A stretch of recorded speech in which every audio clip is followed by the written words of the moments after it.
Tonight, we're going to talk about an issue that's near and dear to everybody in Milford and the area, and the two people who have the greatest impact on our medical system here. The little Milford Hospital that we grew up with has now become a major medical center that we're so proud of. And we're going to learn a little bit about how we keep it that way. Why don't we start with introductions? Hi Al, I'm Pat McSweeney. I'm the president of Milford Regional Physician Group. I've been in the system since 2000, first as a family medicine doc, and for the past 4.5 years as the president of the group. So good evening. Hi Al, Ed Kelly, President and CEO of Milford Regional. I've been at Milford Regional for 31 years now in 4 different jobs, so happy to be here tonight. Yeah, it's hard not to think that you weren't born and bred in Milford. Yeah. First you and Frank, now you took over, and we haven't missed a beat. Thank you. Thank you. It's really a team effort at Milford Regional, both at the hospital and the physician practice. You know, it's interesting because you read about the turmoil going on in other medical centers, and a lot of it deals with labor, some of it deals with expenses, but it comes down to the relationship.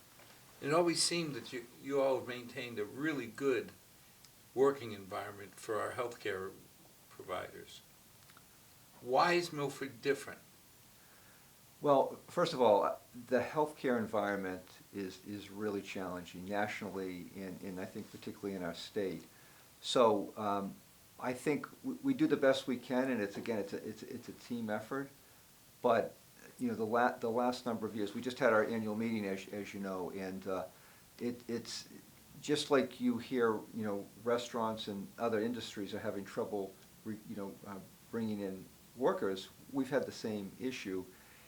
We had some delayed care because of COVID, and we've just got a higher demand than supply kind of right now, and we do the best we can to service everyone. But you've put in some major investments in like the ER.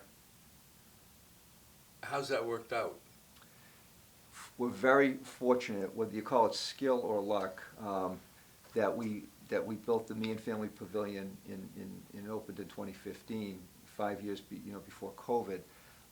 And as you know, it's a 50-bed ED, and we kind of laughed and said, we'll never fill Crickets. We'll never fill that. In our working tenure, and then we built an ICU of 10 rooms, but actually 6 additional rooms, thinking we would expand sometime in the future. And during COVID, we had over 100 patients in the emergency room. Again, only 50 rooms, over 100 patients. And then COVID had different phases, and certainly the earlier phases. Older patients were sicker for longer on ventilators. We're actually able to extend our ICU temporarily, with the help of UMass and some of its physicians and technology to take care of patients. So, if we were in our older buildings, it would have been devastating in terms of service in our community. So we did the best we could, but the new facility was gigantic. I was there this morning for an ultrasound, and it felt strange walking in the old emergency room. Yeah. And now it feels so small. Yeah, and that's now the radiology entrance, right? But I mean, it used to be enormous, full of people. Yeah. Now all of a sudden you say, compared to the new ER. Right. Well, the radiology entrance is all generally scheduled now, so it doesn't have that hectic feeling compared to the old ED. And I just thought we'd also mention, again, timing or luck, but it wasn't that long ago that we didn't have urgent care facilities, and how huge that was during COVID, and also just how it's helped us, deal with patient demand just in general. Well, I think a lot of that, too, is the electronic medical records make it easy. Yeah. Because I have to admit, I've gone to urgent care more than my primary care physician lately. All of a sudden you get a terrible cough or something, and you head down to the urgent care. It's so convenient And I think the biggest thing that made me comfortable is when you mentioned on one of the shows that it's the same people, it's the same staff. Because I was worried, like a lot of people, that, okay, the JVs are at the urgent care, and Jeff Hopkins and crew are at the emergency room. When I found out it's the same staff. Same record, same company. Yeah, I think we're really lucky to have the urgent care staff we have. They've been stable. We have low turnover, which is important. And as Ed said, it was really the key. I think we were the only urgent care in the area that didn't shut down for a long period of time during COVID. We were open, we never shut down during COVID. The other ones in Milford and the local surrounding towns shut down for months at a time during COVID for staffing reasons, and we never did. And we were busy. We were at our busiest time ever during COVID. As far as the medical record goes, I think you're probably one of the only people I've heard say that the electronic health record makes things easier. I think all our staff and providers would say it makes their work I'm not saying easier but for it's easier providers. The continuity and the sharing of information where you go, within the system and all your information is right there. I mean, that's the whole key to the electronic. I'm in health record. Hopkinton to my primary care. Yeah. And when they start saying, can you go through this, I just hold up my phone. They check it against their little terminal. Done. And if I go to Milford Urgent Care, I don't have to repeat myself. And I think most people know generally what's right in terms of urgent care versus your physician versus the ED, but on our website we do have a nice video in terms of trying to explain urgent care, versus urgent care. I'm sorry, emergency care versus urgent care, and then obviously for every patient, a different relationship in terms of their primary care physician. But Well, the emergency room has one big incentive not to visit it, $500 copay. I mean, that's, for a lot of people, that is a deal breaker. I go to the urgent care and it's $25. No, there's going to be times when in a car accident or something that I'm going to go visit Jeff Hopkins. He's not going to be wheeling up in an ambulance to urgent care. Yeah. But for the routine stuff. Yeah, that's a payer-driven initiative, not us. For hospitals, we're worried about taking care of the sickest patients. So we really, people might think, geez, just come to the emergency room, it's better for the hospital. It's really not, because we want to be efficient in the hospital. We want to make sure that the emergency department doesn't get clogged, and therefore that we can take care of everyone. We did implement a change this year where there's a clock in the emergency department. I think it's something that we had resisted, or our physicians had encouraged us to resist, because you don't want the time of the ED to dictate whether you go and get an emergency service or not. But I think there was a period of time there, during COVID, during staffing, that waits were just, 5-6 hours. Oh, wow. That we just wanted people to know, hey, we're going to take care of you. But sometimes when you walk in, it's really hard to gauge. Our ED is big and spacious, and so sometimes you walk in and it doesn't seem that it's that long, but it is that long. So that's a change, and we really we got positive feedback about urgent care in terms of, it's just nice to know. So, I mean, sometimes you can go to a different site, but at least it has to do more with just consumer expectations, which have been challenging. And I'm candid in saying I can't tell the difference between Hopkinton when I go to that urgent care and when I go to the Milford one, which I guess is what your goal is. Yeah, our providers go to different sites, so you may see the same provider at Hopkinton one time and Milford the other. They all rotate around to the different sites. And I think our standard of care is pretty high, so I'm not surprised that you don't see any difference. No, but it feels good. Yeah. I mean, it used to be we talked about, can I get the same level of care in Milford that I get in Boston? And we'll talk about our affiliations. I haven't heard that for a long, long time as a concern. And that's thanks to you and your staff, that people feel comfortable that they're going to get the same level of care in a I hate, it sounds wrong, community hospital as they do in Boston. I mean, there's obviously going to be some procedures that can only be done in Boston. But even then, when I had my nuisance, I was at Milford Hospital, Milford Medical Center, and an hour later I'm at the Brigham for a quadruple bypass. I just shook my head like, excuse me, what happened here? But it was like seamless. They just took care of me. Yeah, and I again, having been here 31 years, I think for most of those years, that's really a credit to our entire healthcare system, including the people that are here. And I often hear from Boston and in UMass and Worcester, patients that are sort of, if you will, wrapped up here and sent. I mean, they're really well prepared in terms of going into in town. But the challenge in the last few years has been that the capacity in Boston and Worcester has really changed dramatically. So the patients that would just automatically super sick, they'd go in, they'd have that procedure. It's not always quite as smooth because they're so jammed, and they have their own staffing issues. So it's been quite a few years. The 600-pound gorilla, UMass. What's going to happen? What's going to change? And why did you do it? Sure.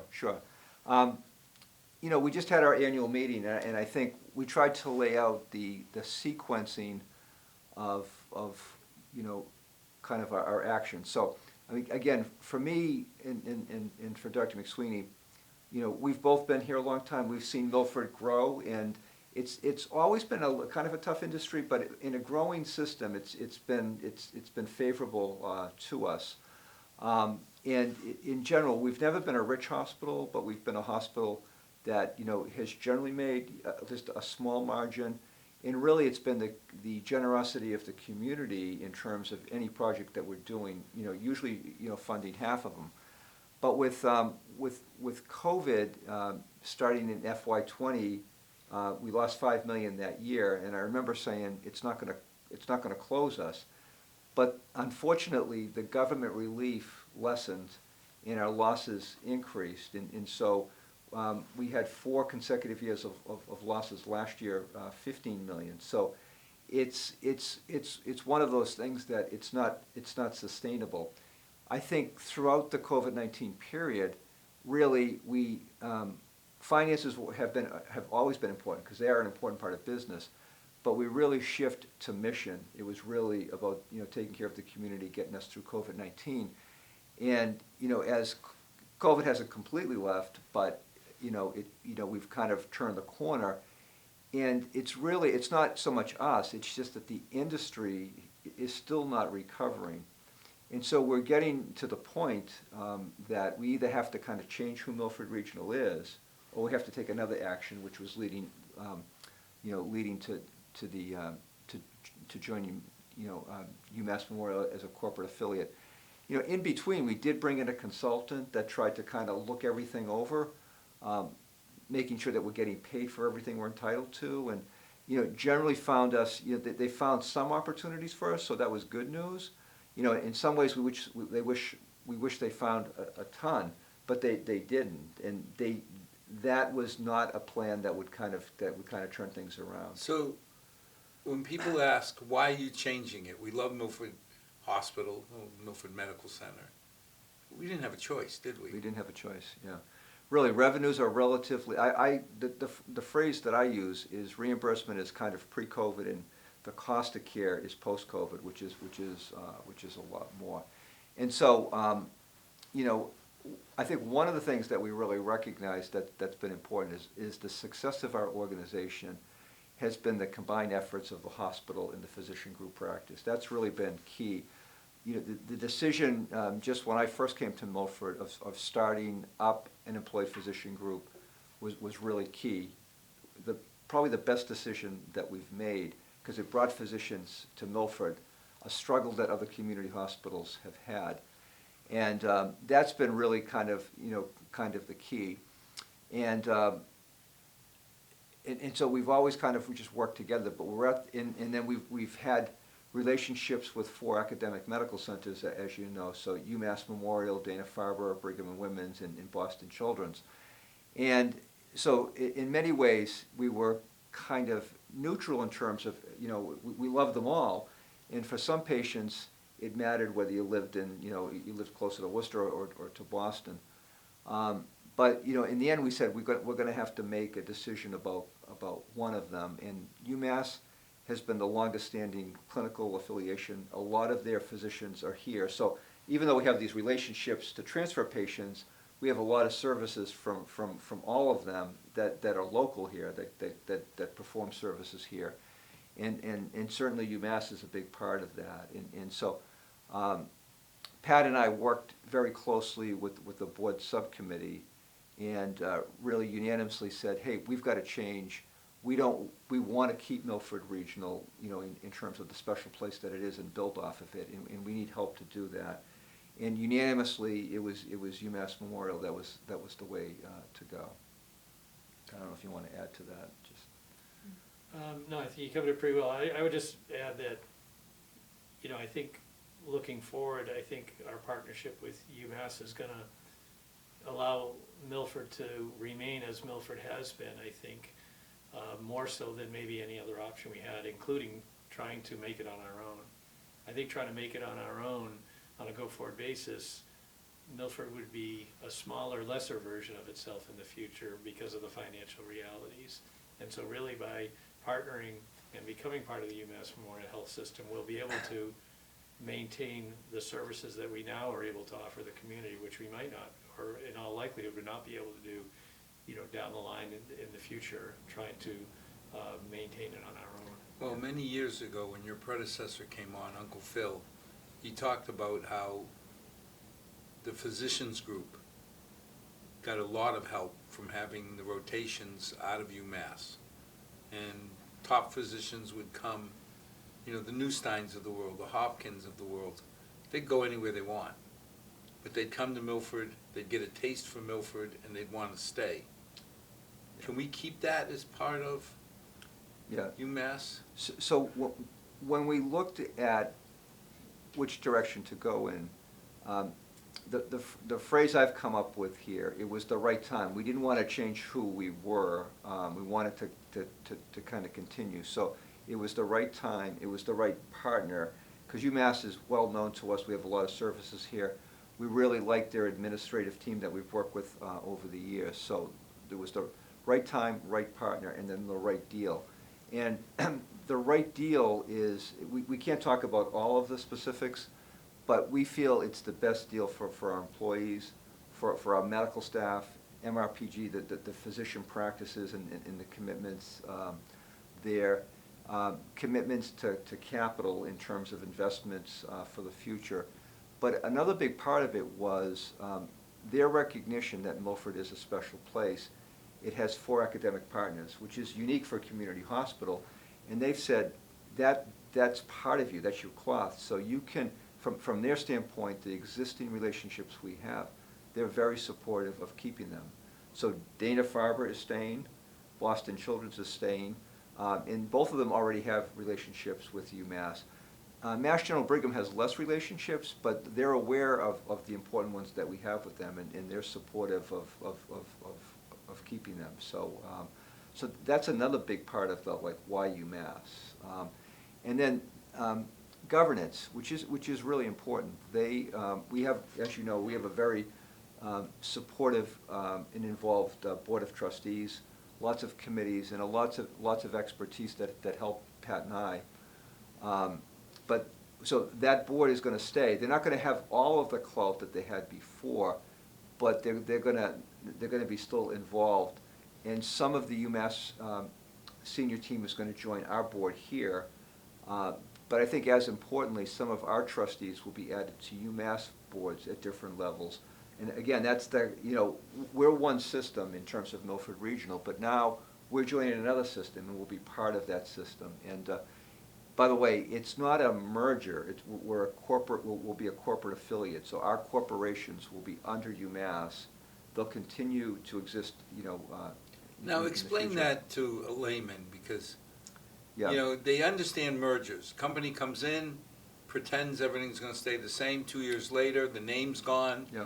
the management's gone, and they're part of mothership. Yep. I think we've tried to explain this to a lot of groups, and you're always trying to figure out what connects with people. I think I've explained that some banks, when a bank takes you over, you work for Bank A the week before the takeover, and you get a paycheck from a different organization the first week of the takeover. So I think for our employees, they're going to be getting a paycheck from Milford Regional and Milford Regional Physician Group the week before the corporate affiliation, and they're going to get a paycheck the next week from the same organization. Well, I think that's key, and I always get a kick out of the physicians. We've done 90-some medical shows, and the physicians come in and say, well, I'm relatively new to the Milford system. I've only been here 25 years. But that's a profound statement, that people, you know, like the Neusteins, the Hopkins, Mona. I mean, my mother, God rest her soul, always felt comfortable that Dr. Mona will take care of me after her cancer surgery. And that was part of the magic of compliance. I never had a problem when my mother needed to go to an appointment. She had to go see Dr. Mona. I hate to think that we would lose any of that. Yeah, I don't think we will, Al. And, you know, it goes back to one of the very first things we were talking about at the start of our discussion, you know, about what was so special, and you're asking why Milford was so special, and, you know, I think Ed had a hard time answering. I have a hard time answering, too, other than it's different. You know, Ed's been in the same place for 31 years. I've been here 20-something years, but I remember, I've said it many times, I remember the last day I was at the hospital I was at before, and the first day I was rounding on patients at Milford. I remember those 2 days. They were 25 years ago, but I remember them distinctly very well because they were very different. The atmosphere, the background noise at the prior hospital I worked at, and then coming the next day, my first day, knowing no one here over at Milford. Just the difference in the atmosphere, how the staff were talking to each other, how people welcomed me. It was different. It was different that day, and it's different now. Is it why people are staying 25 years, 30 years, more years, or you know, is that the reason people are staying, or are people staying because of it? Who knows, but it's different. And, you know, that's the thing that I think, take the most pride in the group, and you could say the same for the group, the hospital, and the medical staff, is people leave here less than they do other jobs and other medical staffs and other medical groups. And it's certainly not the pay. You can't outbid Right. man's greatest hospital system. You know, MGH is going to be able to counter any offer you make. Yeah. I don't know what it is, Al, but there is something special that it's a good place to work. You know, healthcare's tough to work in, but it's a good place to work, and it's been that way since the day I walked in February of 2000, and it continues to be.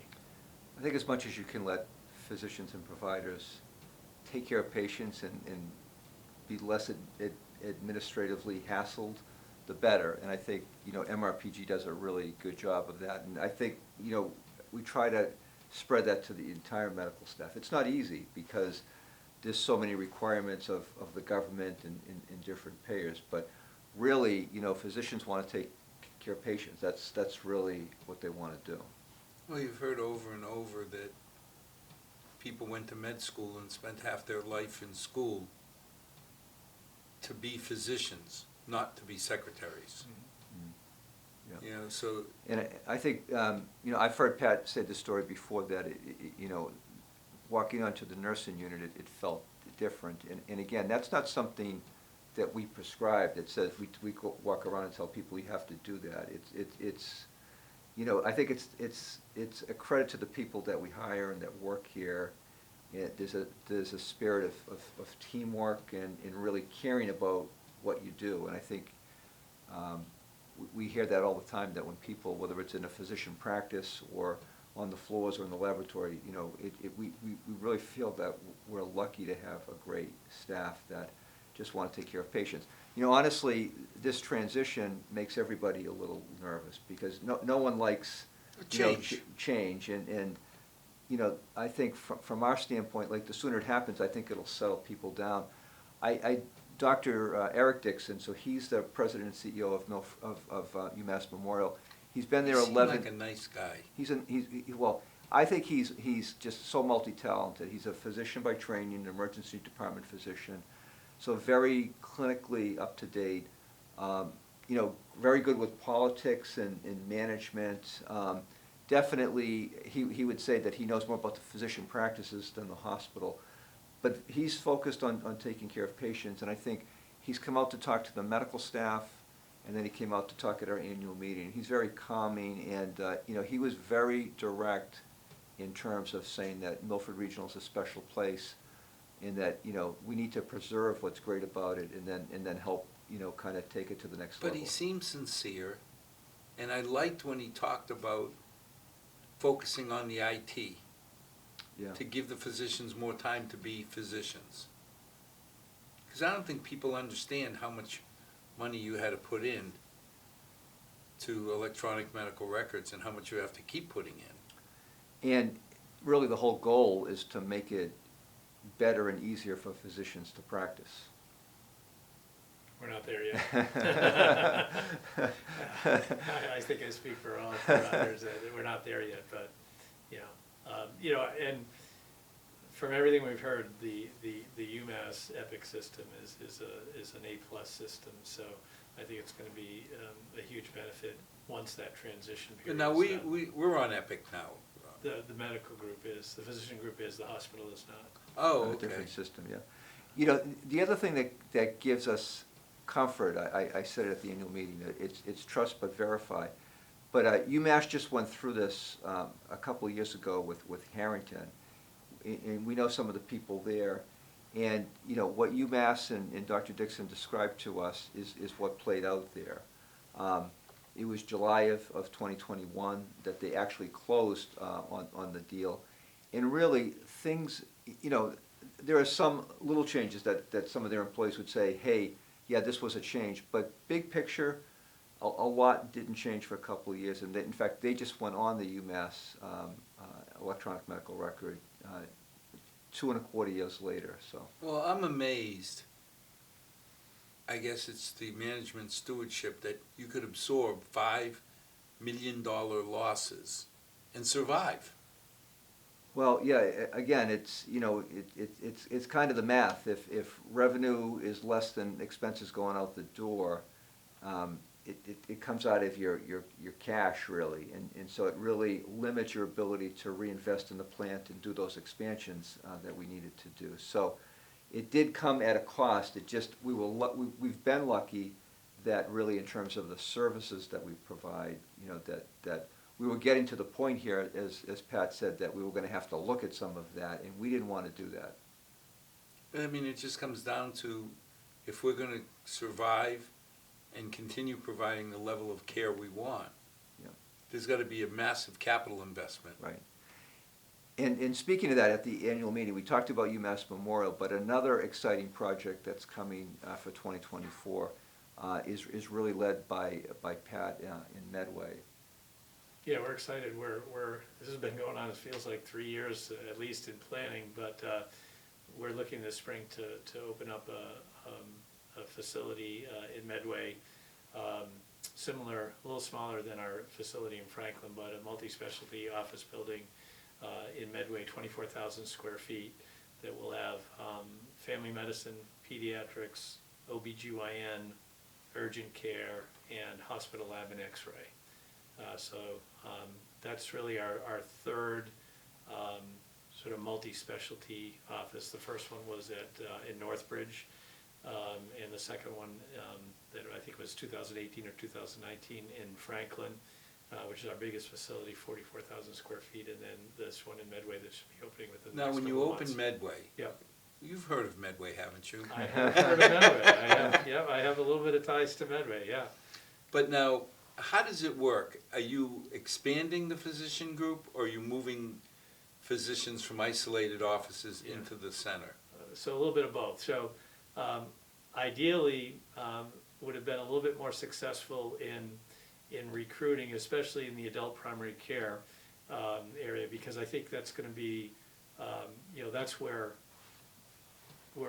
patients are always looking. Pediatrics is pretty, there's pretty good access locally. Most of our pediatricians are taking new patients. They have patients for 20, 22, 24 years and they kick them out. But, adult practitioners have patients, if they're good, 60, 80 years, right? They keep them alive that long. And that we lived through in my family when my oldest offspring hit 26. Yeah, And they said, Alexis, yeah, you're no longer a ped. yeah, You have to go to the big right. girl Yeah, table. yeah, And she couldn't deal with it. Yeah. And she was like, no, yeah, I've been coming here since day one. yeah, yeah. We just did that with my youngest as well, so I hear you. The family medicine practice happens to be my old practice that I left 4.5 years ago. And as well as we did some recruiting there, but we were too fast with our recruiting and we recruited a year and a half before the building was ready. So they've been a doc and a physician assistant that we recruited from Millis in the Metro West system over a year and a half ago have been practicing temporarily in Franklin, waiting for this building to open. So they're going to be moving over from Franklin, and then just a doc and a PA that we recruited from Sturdy are going to be joining that building. But the family medicine site has room for 7 providers, and we're moving 4 in, so there's plenty of room. So we intentionally built for growth in adult primary care, actively recruiting for a couple of more providers. Again, when we open a new building with as primary care, we'd like to have access. But do you have a choice, Pat? I mean, when you built the Taj Mahal Hopkins, when you built that huge ER, Yeah. I remember you mentioned that you never thought you'd fill it in our lifetime. I think it's lived up to its potential and more. Oh, if we can fill the providers, the patients are there. I have no doubt. It's just finding the providers. So I think if we provide the providers, we'll fill them up. In pediatrics, we're moving two pediatricians from Medway in an old outdated space to nice new up-to-date space. There's room to add a third if need be. We recruited 2 OBGYNs from Metro West in the past year. They've been temporarily in Hopkinton. One of them was a mile down the road in Millis prior to joining us, so they'll be in Medway. There's room, they have a nurse practitioner with them, there's room for another provider there. Again, we're gonna be opening our 5th urgent care. That's probably gonna not be ready to open until after the building is occupied for a couple of months. So there's room for growth in the entire building. So it's a little bit of moving existing practices with room for growth in all of the practices. Now, during the annual meeting, I was really encouraged when I heard the president of UMass, or CEO, whatever his position is, talk about how his physicians were looking forward to coming to Milford and using our technology, our robots. That really felt good that, okay, the little community hospital has the technology that UMass wants to use. Yeah. Well, it's interesting. He mentioned that they have 2 robots at UMass, and we have 3. But I think I've dealt with some of the leading physicians at UMass that in the early years said, like, we don't need the robot because we're good laparoscopically. But I think what we've learned at Milford in terms of recruiting new docs out of fellowship is if they've been trained with the robot, they've spent their training, they're going to want the robot. And so I think that's a little less sort of visible at this point in Worcester. But we went through that even on a micro scale, nothing like you did. But when we first had a studio down behind the Comcast building, And when Paul Revere put the equipment in, I'm sure it was state of the art. But it was hard to get Yeah. these kids who are living in a digital world to come and intern when they look at, what are these tubes? Yeah.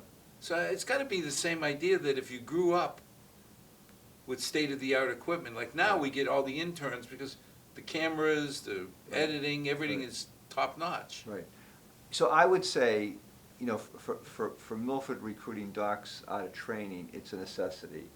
It's probably a little less visible to UMass, but I think over time, we're gonna see, that they're gonna see that that's gonna be a necessity.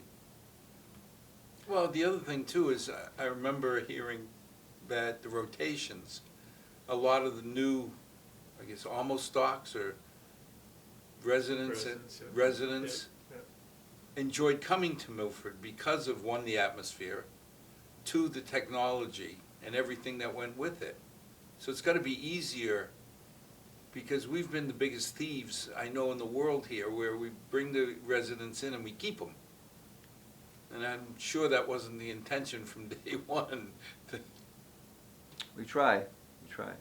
Yeah, I mean, I think we had a ton of success quite a while ago. I think, and if you look at a lot of the physicians who joined what was then Tri-County early on, were a lot of UMass physicians. And I would say in the last 10 years, maybe less so, in the last couple of years, a little bit more success again. I don't know why the lull. I think it was, a lot of it was really the fact that most of the internal medicine residents, who are the majority of the residents who rotate through Milford, stopped going into primary care. They all went into medical specialties, because no one was going into adult primary care internal medicine anymore. And that's still a problem. Like at one point, I think UMass had 24 internal medicine residents, and like 21 of them would go into medical specialties. So that left like 3 to do primary care. Pat, why? Is it the compensation? We need a whole Is other it- show for that, Al. I think it's lower compensation, combined with high debt coming out of medical school. I think it's the amount of work and the type of work that falls on primary care providers. I think it's that combination that makes it not very flattering. Over the work. years, Holy Cross up in Worcester Yeah, always had a lot of pre-meds. yeah. And they took pride in getting 90% of their pre-meds into med school in the first 2 years. Yeah. But for the last few years, when we've talked to kids who are trying to decide what to do, and this may be blasphemy, but I've said, if you don't have a compassion for medicine, don't do it. You know, the days where you went into medicine because you were going to be the highest paid, nice, steady, easy flowing position are gone. When I see what the primary care physician docs have to go through, now first of all, just getting through college, now it's 80 grand a year. I don't know what med school is, but it's not going to be less than that. And then you graduate, you're almost ready for retirement. No, I'm being facetious, Yeah, but yeah. what do you have, another 6 years after undergrad?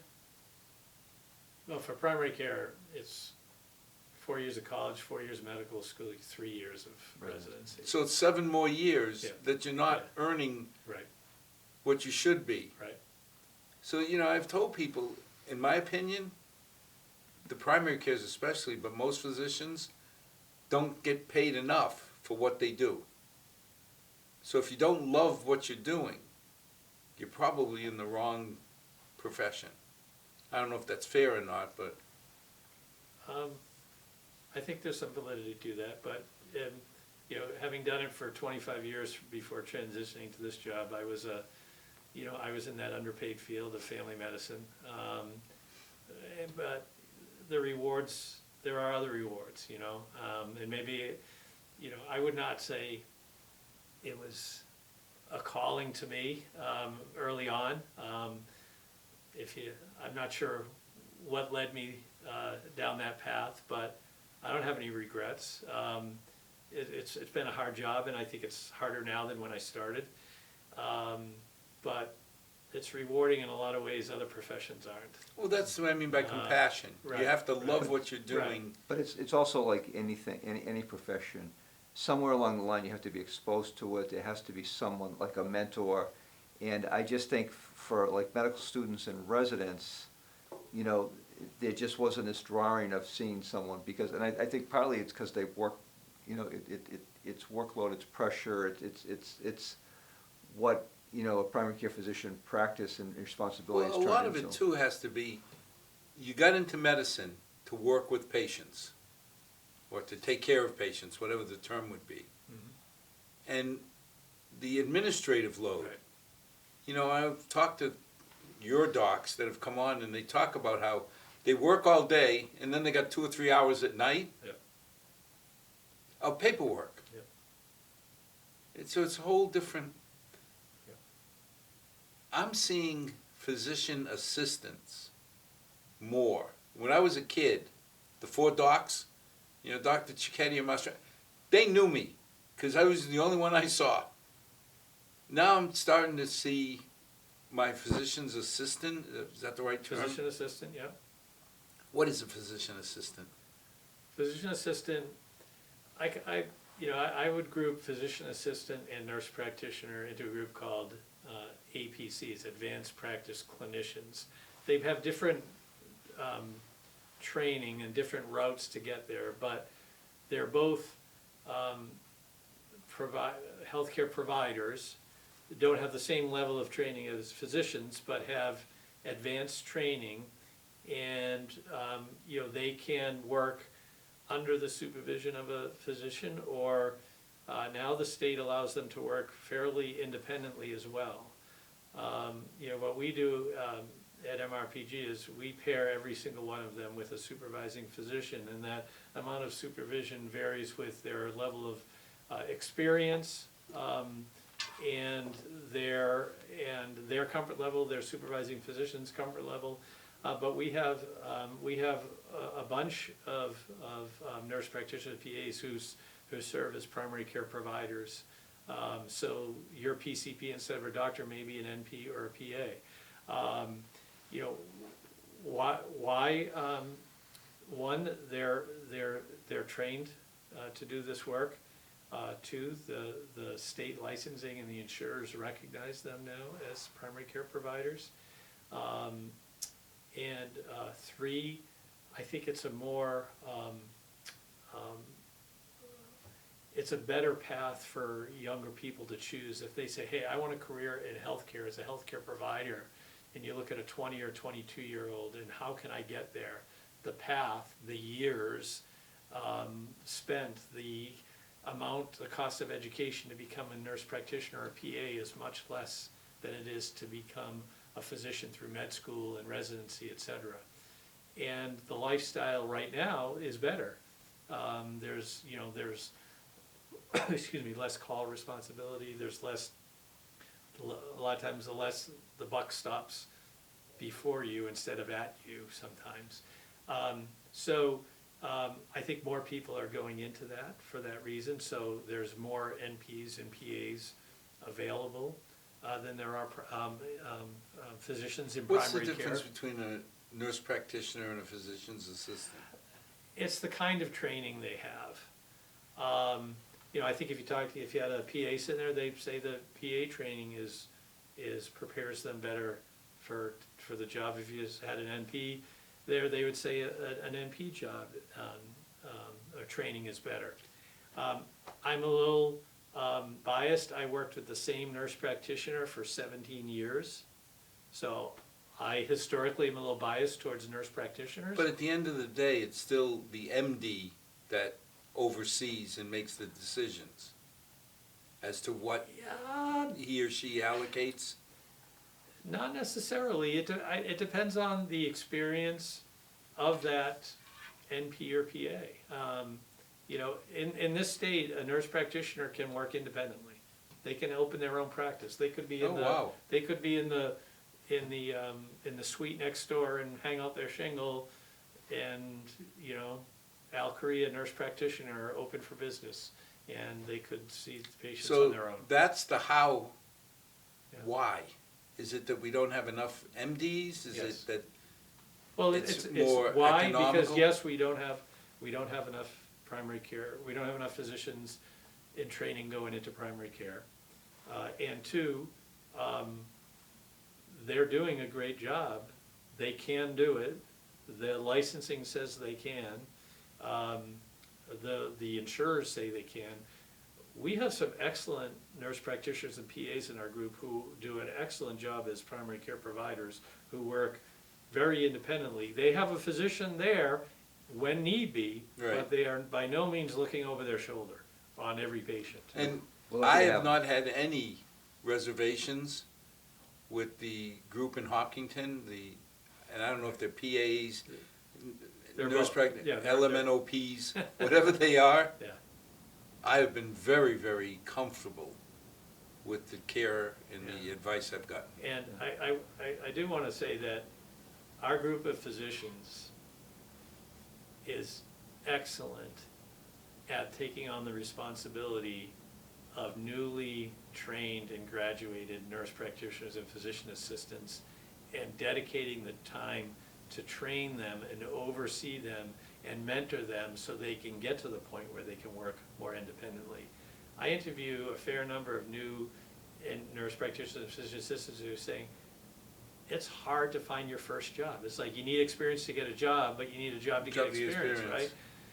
And, you know, I've been very fortunate that docs are willing to, you know, invest in those individuals, and it's paid off for us, because, you know, after a year, 2 years, they're seasoned, they grow, but it's it's work early on, but it pays off. And, you know, that's what we love when we get someone who was, say, a nurse at the hospital, who while they were working as a nurse got their NP degree, and now they're coming looking for a job as an NP in the group.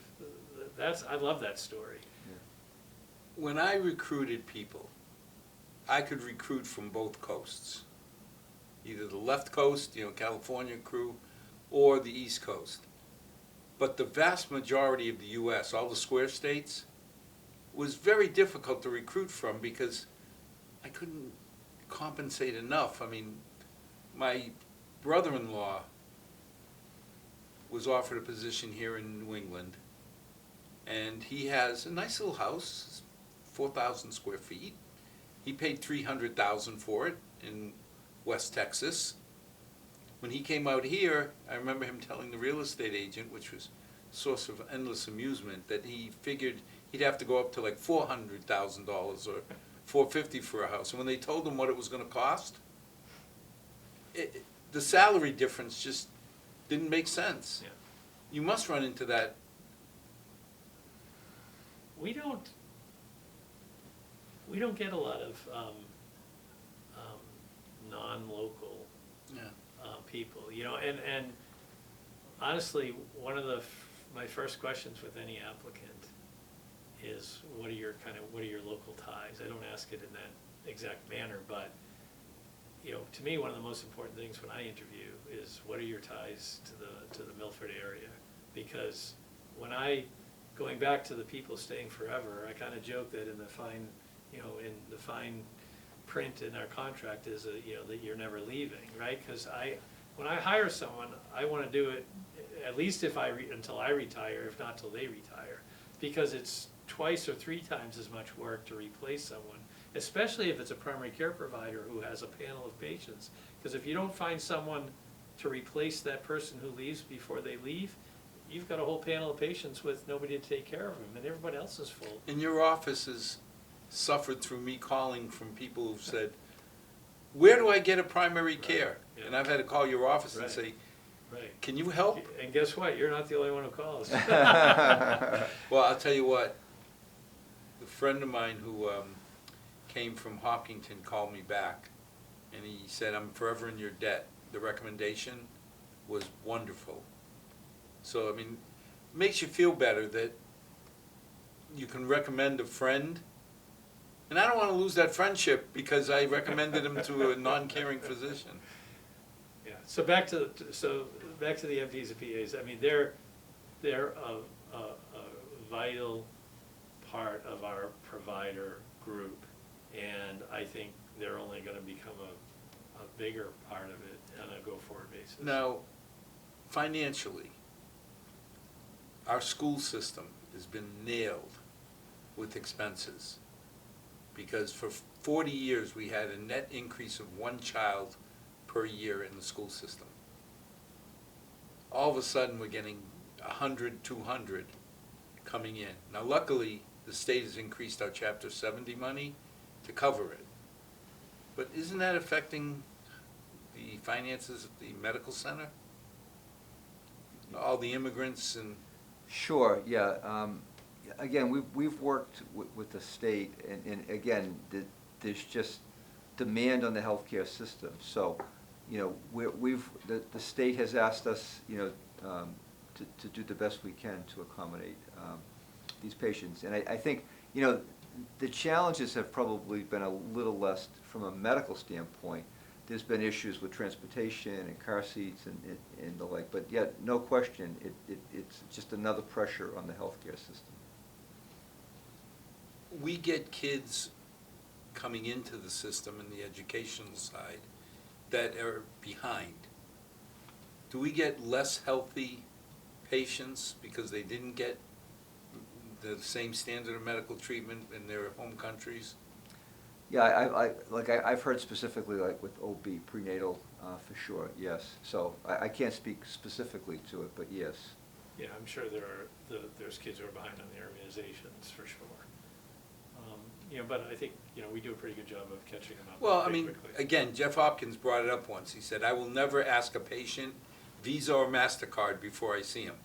He says, they walk into our door, they're a Milford patient. Right. And they get all the same, whether they're paying or the state's paying or they're not paying. Right. But on you, the burden falls that a lot of these patients are getting Medicaid, I guess, or Yeah. Mass Health. Yeah, Yeah. same. Does that even cover the costs? No, but again, I think from our standpoint, we don't see that when we take care of patients. Well, you can't. Yeah. I mean, God bless it. It's the thing of, you see a sick child, who's gonna close the door and say, Right. we're not letting you in? Right. But the $5 million that you don't pick up that year, it's gotta put a burden on us. Yeah. And to me, it's just like education. The kids bleed Milford red, you take care of them. And somehow the community always rallies. If you had said you were gonna raise $25 million for an expansion in a little town like Milford, I would have asked, what narcotics are you on and why aren't you sharing them? But the community came through. Yeah.